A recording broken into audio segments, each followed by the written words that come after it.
بلکہ سورہ نور کے اندر بھی آیت ہے وَيَقُولُونَ آمَنَّا بِاللَّهِ وَبِالرَّسُولِ وَأَطَعْنَا ثُمَّ يَتَوَلَّى فَرِيقٌ مِّنْهُمْ مِنْ بَعْدِ ذَلِكَ وَمَا أُولَٰئِكَ بِالْمُؤْمِنِينَ۔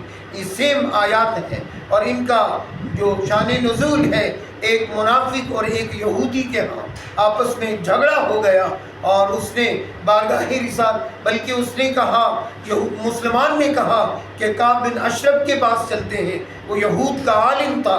آپ حضرات کی توجہ ہے جی، یہود کا بہت بڑا عالم تھا، وہ رشوت خور تھا۔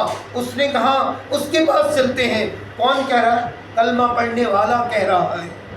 یہودی کہتا ہے نہیں، آپ کے محبوب کی خدمت میں چلتے ہیں، اللہ کے نبی کی بارگاہ میں چلتے ہیں، امام الانبیاء احمد مجتبیٰ کی بارگاہ میں چلتے ہیں۔ جو فیصلہ آپ جس کے حق میں فرمائیں گے وہ تجھے بھی ماننا پڑے گا، میں بھی مان لوں۔ جب تو وہ نہ مانتے ہوئے مان گیا، اس نے کہا کہ حضور رسالت مآب صلی اللہ علیہ وسلم کی بارگاہ میں چلتے ہیں۔ یہودی نے تمام معاملہ حضور کی بارگاہ میں سنایا، اور باری میری ہے، میں نے پانی دینا تھا، اسی طرح کوئی معاملہ تھا۔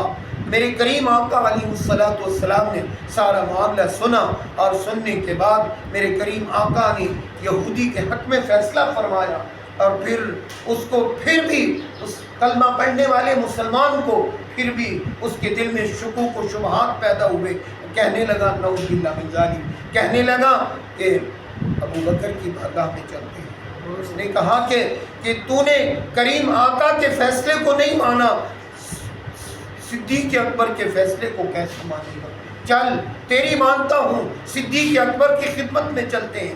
جناب صدیق اکبر کی خدمت میں پہنچے، وہاں بھی تمام معاملہ سنایا، اور جناب صدیق اکبر نے پوچھا پہلے کسی نے فیصلہ فرمایا ہے؟ اور یہودی نے عرض کیا حضور رسالت مآب صلی اللہ علیہ وسلم نے میرے حق میں فیصلہ فرمایا۔ اور مسلمان کو پھر بھی کلمہ پڑھنے والے کے دل میں شکوک و شبہات پیدا ہوئے، پھر بھی نہیں مان رہا، اب بھی کہہ رہا ہے، کہتا ہے کہ عمر کی خدمت میں چلتے ہیں، عمر کی خدمت میں چلتے ہیں۔ جناب عمر کی خدمت میں پہنچے تو انہوں نے پوچھا، جب معاملہ سننے سے پہلے پوچھا پہلے بھی کسی سے فیصلہ کروایا ہے یا نہیں کروایا؟ اس نے کہا کہ حضور نے میرے حق میں فیصلہ فرمایا، اور پھر صدیق اکبر نے بھی میرے حق میں فیصلہ فرمایا۔ اس کو پھر بھی سمجھ نہیں آئی، کہنے لگا کہ عمر کی خدمت میں چلتے ہیں۔ جب عمر کی خدمت میں پہنچے تو تمام معاملہ کہہ سنایا، اور جناب عمر کہنے لگے ٹھہرو میں ذرا گھر سے آ رہا ہوں۔ جب گھر تشریف لے گئے، اندر سے تلوار لے کر آئے، اور انہوں نے تلوار سے ان کا سر قلم کر دیا۔ کہا کہ تجھے میرے مصطفیٰ کا فیصلہ قبول نہیں، تجھے جناب صدیق کا فیصلہ بھی تو نے نہیں مانا۔ پھر عمر جو ہے، عمر فیصلہ نہیں کرتا بلکہ عمر کی تلوار فیصلہ کرتی ہے۔ سبحان اللہ، عمر کی تلوار فیصلہ کرتی ہے۔ کون عمر؟ جس کے بارے میں میرے کریم آقا علیہ السلام کی رفیقہ حیات، میری اور آپ کی امی جان جناب سیدہ عائشہ صدیقہ رضی اللہ تعالی عنہا عرض کرتی ہیں، کوئی ایسا بندہ بھی ہے جس کی نیکیاں آسمان کے ستاروں کے برابر ہو؟ کوئی ایسا بندہ بھی ہے؟ میرے کریم آقا نے ارشاد فرمایا ہاں ہاں ایسا بندہ بھی ہے۔ وہ کون ہے؟ فرمایا وہ عمر ہے جس کی نیکیاں آسمان کے ستاروں کے برابر ہیں، جس کی نیکیاں آسمان کے ستاروں کے برابر ہیں۔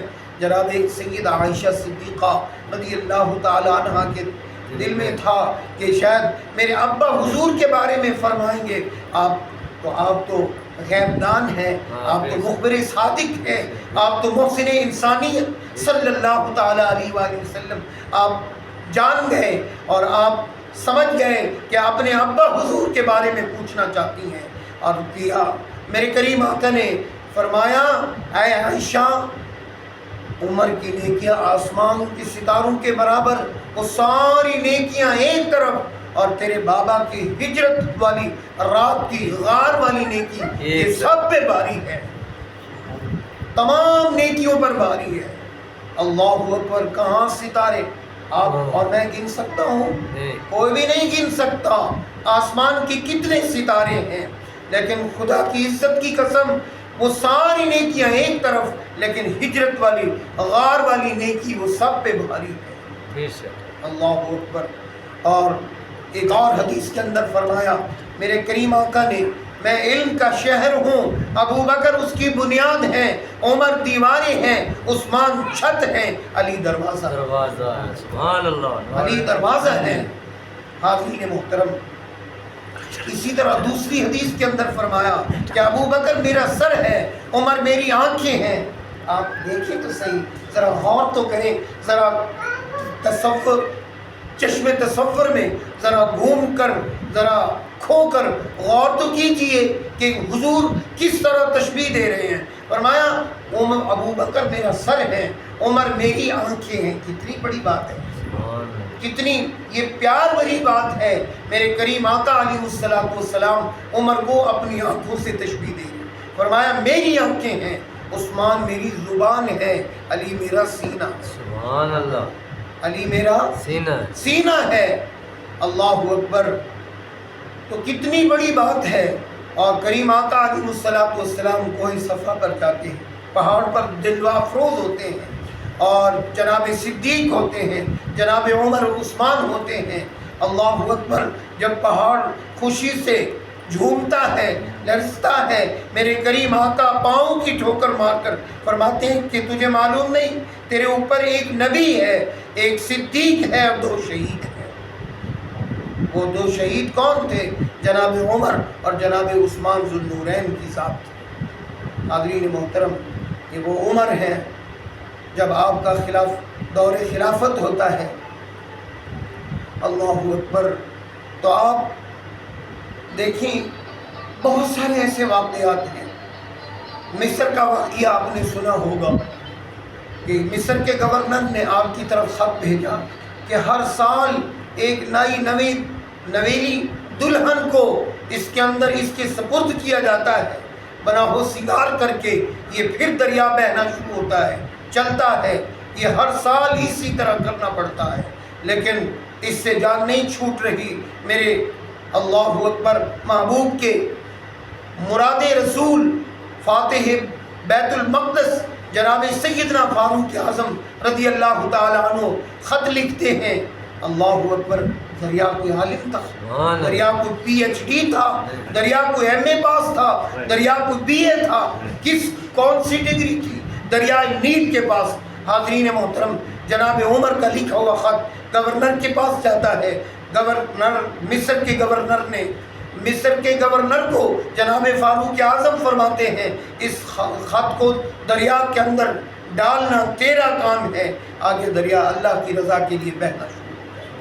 سبحان اللہ، اللہ اکبر۔ جناب عمر کا لکھا ہوا خط آپ نے کیا لکھا؟ بسم اللہ الرحمن الرحیم۔ اے دریائے نیل، خلیفہ دوم مراد رسول تجھے لکھ رہا ہے کہ تو اگر اللہ کی رضا کے لیے بہنا چاہتا ہے تو ٹھیک ہے، ورنہ ہمیں تیری ضرورت نہیں ہے، ہمیں تیری ضرورت نہیں ہے۔ جب یہ خط لکھا گیا، یہ خط جب گورنر مصر کو دیا گیا، اس نے جب دریا میں خط ڈالا، ڈالنے کی دیر تھی، قیامت تک دریا بہتا رہے گا، آج تک دریا چل رہا ہے۔ اللہ اکبر۔